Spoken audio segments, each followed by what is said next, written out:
Y aquel Verbo fue hecho carne y habitó entre nosotros, y vimos su gloria, gloria como del unigénito del Padre, lleno de gracia y de verdad. Juan dio testimonio de él y clamó diciendo: Este es de quien yo decía, el que viene después de mí es antes de mí, porque era primero que yo. Porque de su plenitud tomamos todos, y gracia sobre gracia.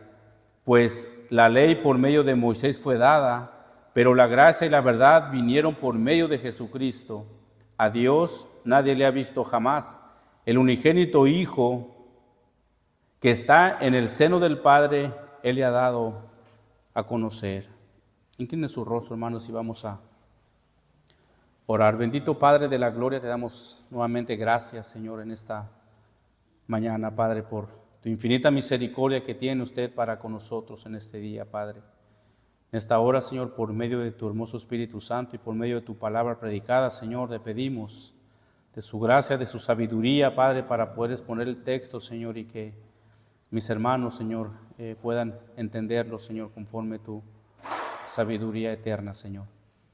Gracias por tu palabra, gracias por tu Hijo Jesucristo, que vino a este mundo tomando forma humana para redimirnos de esa ley que nos era contraria, Señor. Gracias por la salvación de nuestras almas, por estar con nosotros, Señor, todos los días como promesa tuya, aún hasta el fin del mundo. Te damos gracias en esta mañana. Amén. Amados hermanos, pues seguimos nuevamente nuestra serie del libro de Juan. Hace algunas semanas atrás aprendimos de esta verdad acerca de Dios, y de acuerdo al versículo 14, que como leíamos ahorita, que dice: y aquel Verbo fue hecho carne y habitó entre nosotros, y vimos su gloria, gloria como del unigénito del Padre, lleno de gracia y verdad. Aprendimos, hermanos, que el apóstol Juan anima a sus lectores a creer esta gran verdad, que el Verbo eterno haya venido a este mundo tal como lo conocemos, ese Verbo poderoso y creador de todas las cosas, ese Verbo que tiene en orden todo el universo, ese Verbo que es el único que puede dar vida, ese Verbo el cual es el único camino para salvación, vino a este mundo en forma de hombre. Esta gran verdad, hermanos, acerca de Jesús que vino, de Dios que vino en forma de hombre a este mundo, hermanos. Ese Verbo eterno anduvo en medio de los hombres, y el apóstol Juan nos dice, hermanos, que él fue testigo de la gloria del Verbo como la segunda persona de la Trinidad en este mundo, hermanos. Y ahora en esta hermosa mañana vamos a aprender acerca del testimonio de Juan el Bautista sobre Cristo, quien es el Verbo eterno que vino a este mundo y se hizo carne, hermanos. Vamos a ir rápidamente, ponga su vista en el versículo 15, dice: Juan dio testimonio de él. Juan el Bautista dio testimonio de él, pero ¿a qué testimonio se refiere aquí Juan el Bautista?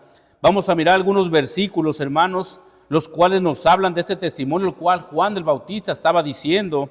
Por ejemplo, el versículo 7 del capítulo 1 ahí, dice: este vino por testimonio, para que diese testimonio de la luz, a fin de que todos creyesen por él. El testimonio de Juan el Bautista, hermanos, era anunciar de quién era verdaderamente la luz. El versículo 8 dice que él no era la luz, él solo es quien prepararía el camino a esa luz verdadera. ¿Y quién es, hermano? Jesucristo. Dice el versículo 8, no era él la luz, sino para que diese testimonio de la luz. De los versículos 19 al 23, ustedes más adelante lo vamos a mirar. Cuando llegaron a cuestionar a Juan del Bautista de que si él era Elías o que si él era Cristo, él responde en el verso 23 y dijo: yo soy la voz de uno que clama en el desierto, enderezar el camino del Señor, como dijo el profeta Isaías. Juan del Bautista dio testimonio acerca de esa luz verdadera. Él fue quien preparó el camino del Mesías prometido, y su testimonio, hermano, no solamente fue anunciar, sino que lo hizo de una manera muy peculiar. Él clamaba, hermanos, con gran ímpetu y pasión sobre quién era el Verbo de Dios. Ese clamor, hermanos, lo miramos en Mateo capítulo 3, versículo 2, yo se los leo, que dice, Juan diciendo, arrepentíos, porque el reino de los cielos se ha acercado. Ese era el clamor que Juan el Bautista estaba diciendo, arrepentíos, porque el reino de los cielos se ha acercado. Juan el Bautista clamó con una voz fuerte, hermanos, arrepentíos. Esto no significa simplemente un remordimiento o una simple tristeza. Arrepentimiento significa dar la vuelta, cambiar de dirección, cambiar de manera de pensar y de voluntad. No denota simplemente un cambio cualquiera, sino siempre un cambio de lo malo a lo bueno, de alejarse del pecado y de entrar a la justicia de Dios. El clamor de Juan el Bautista fue gritar con gran ímpetu, arrepentíos, porque el reino de los cielos se ha acercado. Eso es precisamente lo que ayer como iglesia, hermanos, salimos a hacer, a gritar, a decirle a las personas, arrepiéntanse de sus pecados, arrepiéntanse de su manera de vivir, aunque para ellos su manera de vivir no conlleva un castigo. Eso nos dijo una persona, hermano Jesús y a mí. He pecado, dijo, sí, pero creo que no considero ese pecado tan grave para que Dios me pueda echar al infierno, dijo esta persona. Tenemos que decir a las personas que si no se arrepienten, hermanos, de sus pecados, tendrán una pérdida eterna en el lago de fuego que arde por toda la eternidad. El clamor de Juan el Bautista fue arrepentíos, arrepiéntanse, porque el reino de los cielos se ha acercado. Amada iglesia, Juan el Bautista fue un gran ejemplo para nosotros sobre anunciar acerca de Jesús.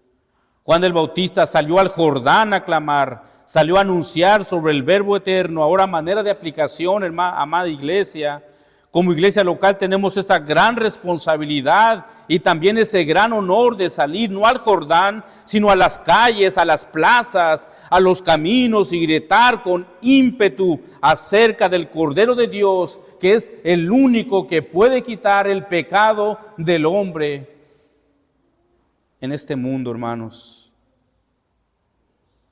Tenemos que decirle a las personas, como Juan lo hizo en ese tiempo, arrepentíos, porque el reino de los cielos se ha acercado. Tenemos que decirle a las personas que tienen que venir en fe y en arrepentimiento al Señor para ser librados de la muerte eterna, de la muerte espiritual.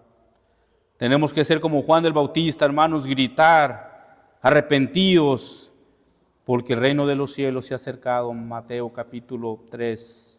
Versículo 2. Ese es, hermano, nuestro trabajo. Juan lo hizo y tenemos que hacerlo también nosotros, hermanos. Amada iglesia, el testimonio de Juan de Bautista fue entonces anunciar acerca de esa luz verdadera que es Cristo, de esa luz que alumbra a los ojos de los hombres para que vengan en fe y en arrepentimiento al Señor. No hay otra luz, no hay otro camino, no hay otro andar. Jesucristo es el único camino para salvación. Yo soy el camino, la verdad y la vida, y nadie va al Padre si no es por mí. Juan 14, 6.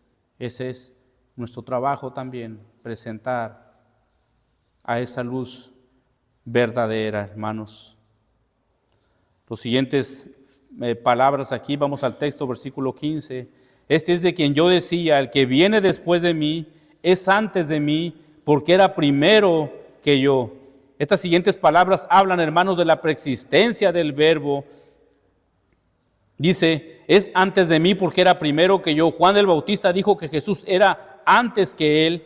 Juan el Bautista habla de la existencia de Jesús desde la eternidad pasada, como lo miramos en capítulo 1, versículo 30, que dice, este es de quien yo dije, después de mí viene un varón, el cual es antes de mí, porque era primero que yo. Lo que Juan el Bautista dice en estas palabras nos recuerda el capítulo 1, versículo 1. En el principio era el verbo, y el verbo era con Dios, y el verbo era Dios. Versículo 2, este era en el principio con Dios. Solamente el verbo eterno pudo estar antes que Juan el Bautista, porque él ya existía desde la eternidad.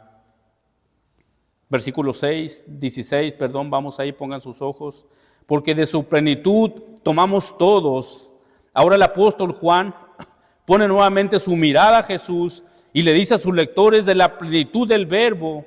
El apóstol Juan usa la palabra plenitud, que en su idioma original es pleroma. Es un término teológico, técnico, refiriéndose a la totalidad de los atributos y poderes divinos, como Pablo nos dice en la carta de Colosenses capítulo 2, 9, que dice, porque en él habita corporalmente toda la plenitud, pleroma, de la deidad. Jesucristo es Dios. Esta plenitud divina pertenece sola y exclusivamente a Cristo, la cual imparte a la iglesia, que es su cuerpo. Efesios capítulo 1, versículo 22 dice, y sometió todas las cosas bajo sus pies, y lo dio por cabeza sobre todas las cosas a la iglesia, refiriéndose a Cristo, la cual es su cuerpo, la plenitud, una vez más, pleroma, de aquel que todo lo llena. Y también por el Espíritu Santo imparte a cada creyente. Pablo en Efesios 3, 19 dice, y de conocer el amor de Cristo que excede a todo conocimiento, para que sean llenos de toda plenitud, una vez más, pleroma de Dios. Es importante mencionar, hermanos, que participamos de esa plenitud en el momento de nuestra salvación. En el momento que el Señor nos salva, hermanos, somos partícipes de la plenitud de nuestro Señor. El apóstol Juan nos dice que todos nosotros somos partícipes entonces de esa plenitud, de su pleroma, de su abundancia. Solo en el verbo mora la totalidad de la sabiduría, el poder, todo atributo divino se encuentra en Jesús, como lo miramos en Colosenses 2:9. El apóstol Juan dice, porque de su abundancia tomamos todos. Ahora, ¿quiénes son esos todos los cuales dice el apóstol Juan? Esos todos los miramos en el versículo 12, que nos dice, mas a todos los que le recibieron, a todos los que creen en su nombre, les dio potestad de ser hechos hijos de Dios. Hermanos, todos aquellos que le recibieron, que se arrepintieron de sus pecados, a los cuales Dios les dio la potestad de ser llamados sus hijos, todos aquellos que creyeron en Él, todos aquellos que depositaron su fe en Él, todos aquellos que se arrepienten de sus pecados son los partícipes, hermanos, de este pleroma, de esta plenitud del Señor. Ahora, ¿de qué manera podemos ver entonces esa gracia a la cual el Señor nos habla, hermanos? El Creador entró en el mundo. ¿Qué Él hizo? Él vino a su propio pueblo, pero su propio pueblo no le recibió. Él fue rechazado, despreciado y finalmente crucificado. A pesar de eso, fue al encuentro de personas que lo recibieron y les dio el derecho de ser sus hijos. La raza humana no buscó una relación familiar con Dios. Fue Dios el que vino al encuentro de los hombres. Si te das cuenta, hermano, tú le compartes el evangelio a una persona y esa persona muchas veces te contesta, es que no estoy bien, necesito yo estar bien para poder acercarme a la iglesia. Hermano, ese día nunca va a llegar. Somos pecadores desde nacimiento, hermanos. Somos pecadores desde nacimiento. Fue Dios mismo quien tomó la iniciativa. A pesar del defecto de los hombres, Dios atrajo a hombres y a mujeres a sí mismo y los adoptó como sus hijos y sus herederos. Dios te atrajo a ti, hermano. Dios me atrajo a mí. Por mi propia voluntad yo no hubiera podido, hermanos, ir en fe y en arrepentimiento al Señor si no hubiera de por medio la obra redentora del Espíritu Santo para convencernos de pecado y de justicia, hermanos. Y hasta el día de hoy, por la gracia de Dios, mediante a su Hijo Jesucristo, Él sigue buscando y atrayendo a personas pecadoras para que vengan a Él en arrepentimiento y en fe y adoptarlos como sus hijos. Ese es el acto de gracia, es llamado el regalo inmerecido dado por Dios Padre al mundo caído, a Jesucristo, nuestro Señor y Salvador, y a Él sea la gloria y la honra por los siglos de los siglos. Si tú, hermano, estás congregado aquí, si tú, hermano, has venido en fe y en arrepentimiento al Señor, si tú, hermano, eres llamado ya el Hijo de Dios, es por la pura gracia de Dios. Y hasta el día de hoy esa gracia, hermanos, está disponible para todo aquel que va a Él en fe, en arrepentimiento. Esa gracia, hermanos, está disponible hasta el día de hoy. Cuando el apóstol Juan habla de esa gracia sobre gracia, hermanos, se refiere entonces a una bodega de gracia, una gracia que nunca terminará, un almacén interminable que nunca se acaba. Es una gracia sobre gracia.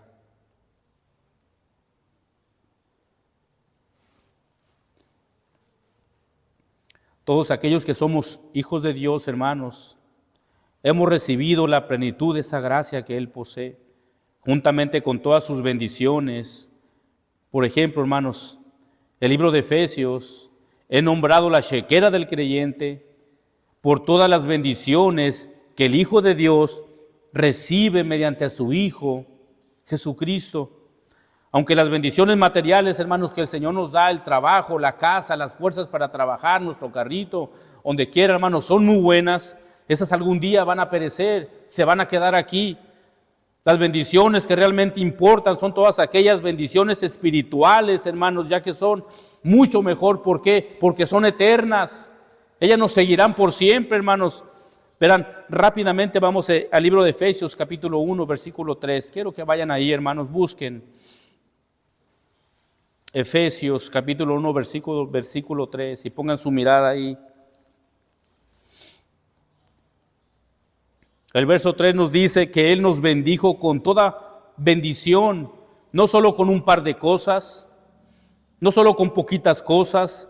Pablo nos dice que con toda bendición espiritual. El Señor nos bendijo con gran bendición espiritual. El versículo 4 nos dice que Él nos escogió con el propósito de ser santos para Él. El versículo 5 nos dice que Él nos predestinó para luego adoptarnos como sus hijos. El versículo 6 nos dice que Él nos aceptó, hermanos, aún como éramos cada uno de nosotros. El versículo 7 nos dice que nos redimió con su sangre y nos dio, hermanos, el perdón de pecados, hermanos. Creo que esta noticia, hermanos, es la más grande, hermanos, alegría que un hijo de Dios o una persona pueda recibir, hermanos, que Él haya perdonado tus pecados y mis pecados. Verso 8 nos dice que nos da de toda su sabiduría e inteligencia. El verso 9 nos dice que nos dio a conocer el ministerio de su voluntad. El verso 11 nos dice que en Él tenemos una herencia, dice el apóstol Pedro, una herencia incorruptible, hermanos, en los cielos, con Él.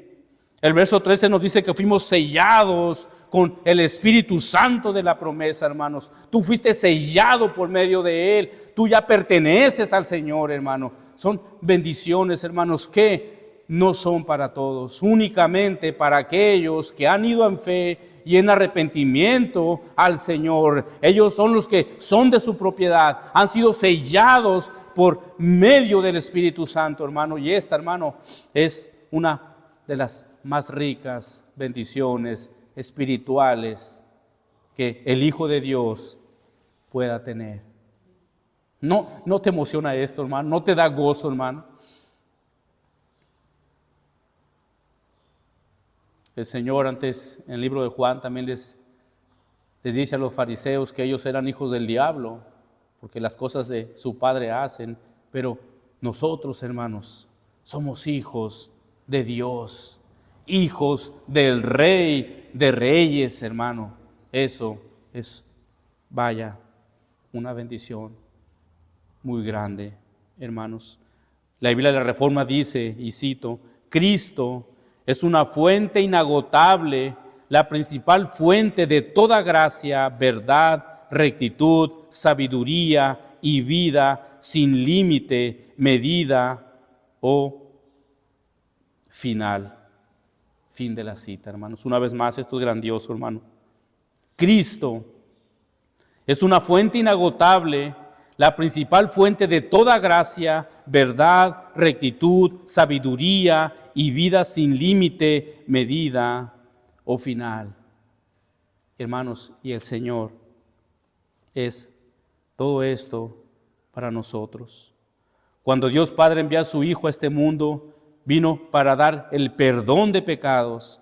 El Verbo, quien es Dios, hermanos, no viniera a este mundo caído para condenar al mundo, hermanos, por sus pecados, muestra la gracia hermosa de Dios Padre para este mundo caído. Lo miramos en Juan 3:17, dice, porque no envió Dios a su Hijo al mundo para condenar al mundo. Vaya, hermanos, que si Él hubiera venido a ello, hermanos, hubiéramos sido merecedores del castigo eterno, hermanos, porque todos pecamos. Pero no termina ahí, dice el versículo, sino para que el mundo sea salvo por medio de Él. La gracia manifestada en Jesucristo, hermanos. Dios no envió a su Hijo para condenarnos al mundo. Y si lo hubiera hecho, lo hubiera sido justo, hermano. Pero la gracia del Señor, por medio de Jesucristo, hermanos, vino para que el mundo sea salvo por medio de Él, hermano. Y ahí la gracia inmerecida de Dios. Cada uno de nosotros merecíamos el castigo eterno. Merecíamos estar separados de Dios por la eternidad. Pero Dios nos dio gracia por medio de su Hijo Jesucristo. Pablo lo dice de esta manera en Romanos capítulo 5, versículo 1. Justificados pues por la fe tenemos paz para con Dios por medio de nuestro Señor Jesucristo. Verso 2. Por quien también tenemos entrada por la fe a esta gracia en la cual estamos firmes, hermanos. La gracia de Dios, hermanos. Oh, esto es grandioso, hermanos. Un mar interminable de gracia. Eso es lo que el apóstol Juan quiere decirnos cuando él nos habla de gracia sobre gracia. Esta reserva nunca se agotará. Esta gracia satisface toda necesidad que sus hijos puedan tener. En nadie más podemos encontrar ese mar inagotable, hermanos, de gracia, más que solo en el Verbo eterno, solo en Jesucristo, nuestro Salvador, solo en ese Cordero que quita el pecado del mundo, hermanos. El escritor de Hebreos nos exhorta, hermanos, a que acudamos constantemente al Señor Jesucristo y al trono de su gracia. Hebreos 4:16, acerquémonos pues confiadamente al trono de gracia, no dudando a ver si podemos encontrar, no dudando a ver si Jesús nos puede escuchar. El escritor de Hebreos nos anima a acercarnos de una manera confiada ante ese trono de su gracia, hermanos, que solo puede ser por medio de nuestro Señor Jesucristo. Dice después, para alcanzar misericordia y hallar gracia para el oportuno socorro. Tú y yo hemos recibido la gracia, un don tan grande, tan rico, tan invaluable, la buena voluntad de Dios para nosotros y la buena obra de Dios en nosotros, otorgando perdón de pecados a cada persona que viene a Él en fe y en arrepentimiento. En cada situación, hermanos, de nuestra vida, se requiere una clase diferente de gracia. Presten atención a esto. Necesitamos una gracia en los días de prosperidad y otra en los días de adversidad. Necesitamos una gracia en los días de juventud y otra cuando comienza una edad avanzada. La iglesia necesita una gracia en los días de persecución y otra cuando llegan los días de tolerancia. Necesitamos una gracia cuando nos sentimos en control de la situación y otra cuando estamos desanimados, deprimidos y casi desesperados. Necesitamos una gracia para soportar nuestras propias cargas y otra para sobrellevar las cargas de nuestros hermanos. Necesitamos una gracia cuando estamos seguros de las cosas y otra cuando parece que ya no nos queda nada en este mundo. Pero lo grandioso de todo esto, amada iglesia, es que esa gracia de Dios, la cual está en nosotros, nunca falla ante cada nueva situación que pueda llegar a nuestras vidas. Cuando una necesidad invade nuestra vida, la gracia de Dios siempre permanecerá. Quizás tú estás pasando ahorita una circunstancia en tu vida, hermano, pero tenlo por seguro que la gracia de Dios te sostiene y te anima a seguir adelante, hermano. Porque sabes, Él prometió estar con nosotros todos los días. Pero la iglesia verdadera sufre. La iglesia verdadera sufre. Pero, hermanos, tenemos a ese Señor lleno de misericordia, de gracia y de verdad que nos ayuda en cada situación que podamos estar pasando. Quizás en este momento, quizás no estés pasando ahorita nada, pero quizás el día de mañana llegue algo a tu vida, pero la gracia del Señor estará ahí presente para ayudarte en lo que fuera, hermanos. Pasa esta necesidad y nos llega otra, y con ella viene después otra, pero con ella viene la gracia, y después de esa gracia viene otra gracia. A lo largo de toda nuestra vida estamos constantemente recibiendo gracia en lugar de gracia, porque la gracia de Cristo es adecuada para resolver triunfalmente cualquier situación que sus hijos estén pasando en este momento o en un futuro. La gracia de nuestro Señor está con nosotros día con día, desde que tú te levantas hasta que te acuestas, hermano. La gracia del Señor no te abandona. Eres su hijo. Fuiste sellado por medio de su hermoso Espíritu Santo. Por lo tanto, hermanos, tenemos que animarnos, tenemos que seguir adelante, aunque vengan luchas y aflicciones a nuestras vidas. Nunca se te olvide que la gracia de Dios está contigo. Para entender un poco más sobre esta gracia de Dios, el apóstol Juan les dice a los lectores sobre la ley. Vamos al versículo 17, hermanos, rápidamente de Juan. Dice, porque la ley por medio de Moisés fue dada, pero la gracia y la verdad vinieron por medio de Jesucristo. Recordemos que los lectores de este evangelio eran mayormente judíos. Ellos entendían perfectamente lo que el apóstol Juan estaba diciendo acerca de la ley. Esto nos recuerda, hermanos, Éxodo 20 y Deuteronomio capítulo 5. Moisés fue utilizado por Dios para demostrarnos nuestra pecaminosidad y consecuente condenación. Y la gracia y la verdad vinieron por Jesucristo para salvarnos de la maldición de esa ley y mostrarnos el camino a la vida eterna. En este versículo el apóstol Juan hace un contraste de la ley que nos condenaba y de la gracia perdonadora de Dios Padre por medio de su Hijo Jesucristo. Miremos primero lo que la ley decía, hermanos. Rápidamente, Éxodo 31, 18 dice, yo se lo leo, y dijo a Moisés, cuando acabó de hablar con él en el monte Sinaí, 2 tablas del testimonio le había dado, tablas de piedra escritas con el dedo de Dios. Levítico 26, 46, estos son los estatutos y ordenanzas y leyes que estableció Jehová entre sí y los hijos de Israel en el monte Sinaí por mano de Dios.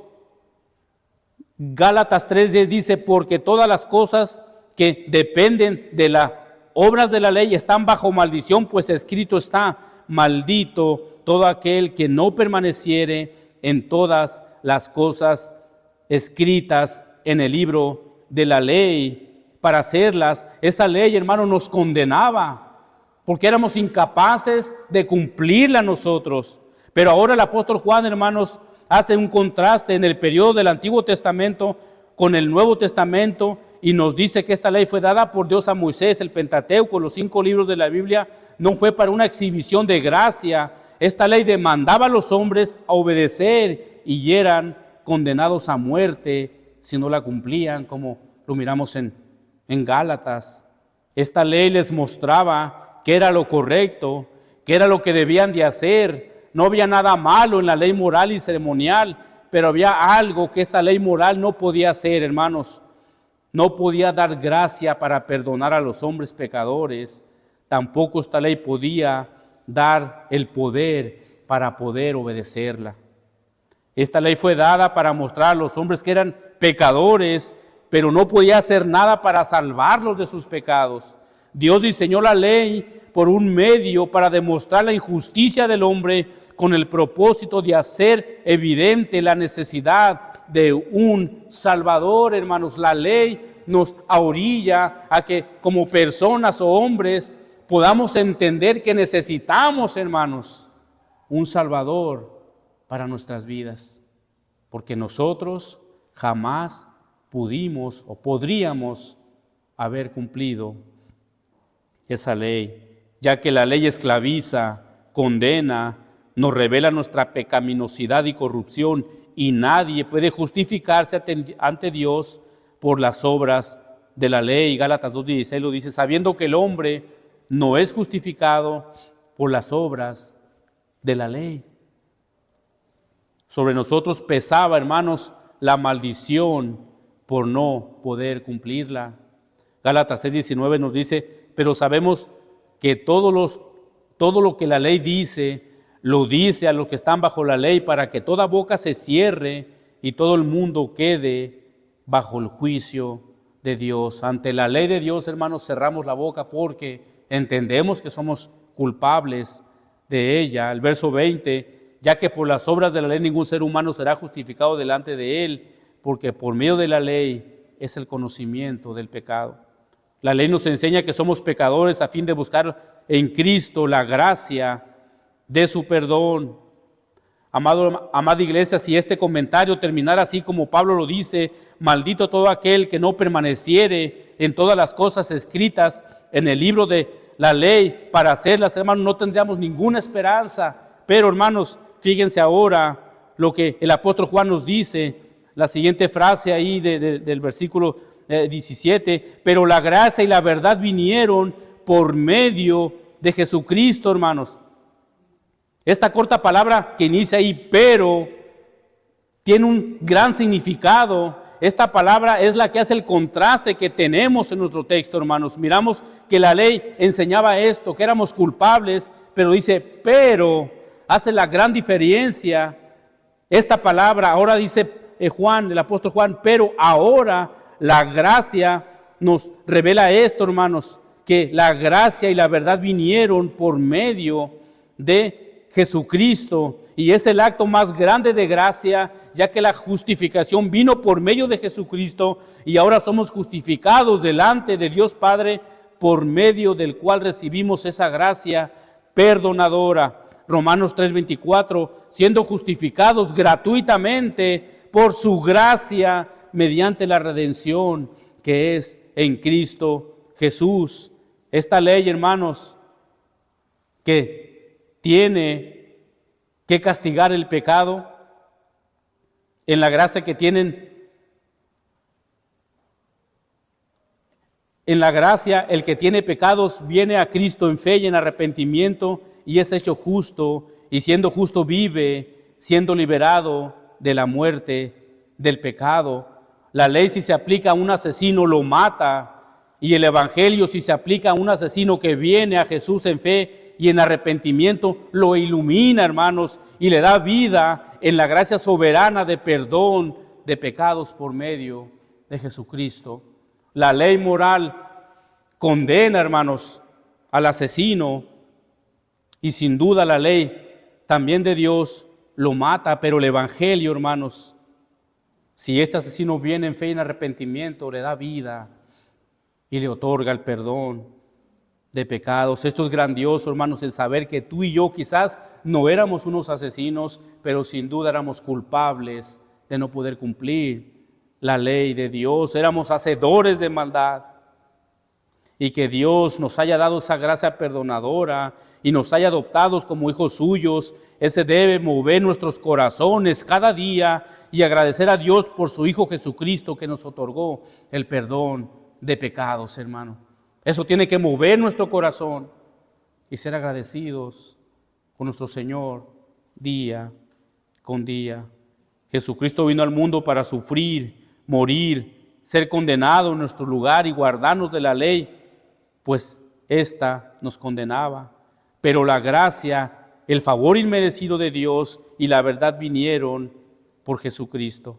Solo Cristo pudo vivir sin pecado y cumplir la ley en cada punto. Es lo que Pablo nos dice, 2 Corintios 5:21, el que no conoció pecado por nosotros lo hizo pecado, para que nosotros fuéramos hechos justicia delante de Dios. La gracia y la verdad de Jesucristo nos revelan a Dios. Ahí está señalado el gran contraste.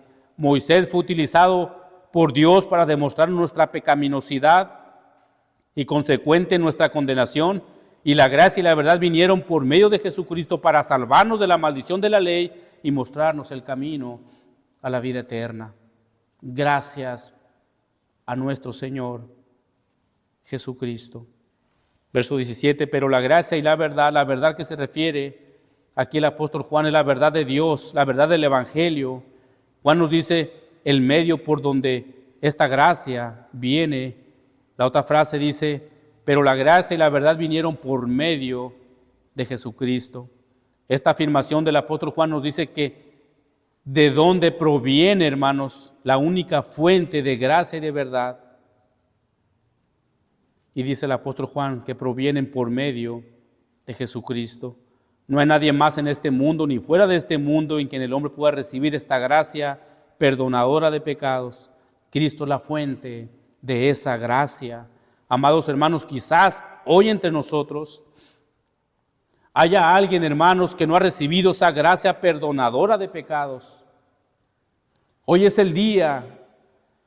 Hoy es cuando tienes que examinar tu caminar y ver muy dentro de tu corazón cómo estás tú delante de Dios. Recuerda, hermanos, que la muerte es incierta. Ahorita estás, mañana no sabemos. Hoy es el día de salvación para tu vida. Hoy tienes que venir en fe y en arrepentimiento al Señor de todos tus pecados, atender el llamado del profeta Isaías del capítulo 1, versículo 8, que dice, venid luego, dice Jehová, y estemos a cuenta. Si vuestros pecados fueren como la grana, como la nieve serán emblanquecidos. Si fueren rojos como el carmesí, vendrán a ser como blanca lana. Solamente ven y está a cuentas con el Señor. Atiende el llamado del Señor por medio del profeta Isaías. No te vayas de este lugar sin antes no poner tu vida a cuenta delante del Señor. Examina tu vida, hermanos. Oremos. Padre del cielo, Padre de la gloria, te damos gracias, Padre, porque La ley nos condenaba, Señor. Éramos culpables, Señor, por no poder llevarla, obedecerla de una manera perfecta y aún imperfecta. No podíamos, Señor. Pero por medio de tu Hijo Jesucristo, nos diste esa gracia de perdón de pecados. Tu Hijo Jesucristo fue el que cumplió esa ley perfecta para nosotros poder hallados ser justos delante de Dios Padre. Señor, en esta hermosa mañana, Señor, fortalécenos como tu iglesia, Padre. Cada día, Señor. Quizás puedan venir cosas más duras, algo como está el mundo, Señor, tanta depravación, tanto pecado, Señor. Ayúdanos como iglesia a ser esa luz que alumbre, Señor, y que anuncie, como lo hacía Juan el Bautista con gran ímpetu: arrepentíos, porque el reino de los cielos se ha acercado. Gracias, en tu nombre santo oramos. Amén.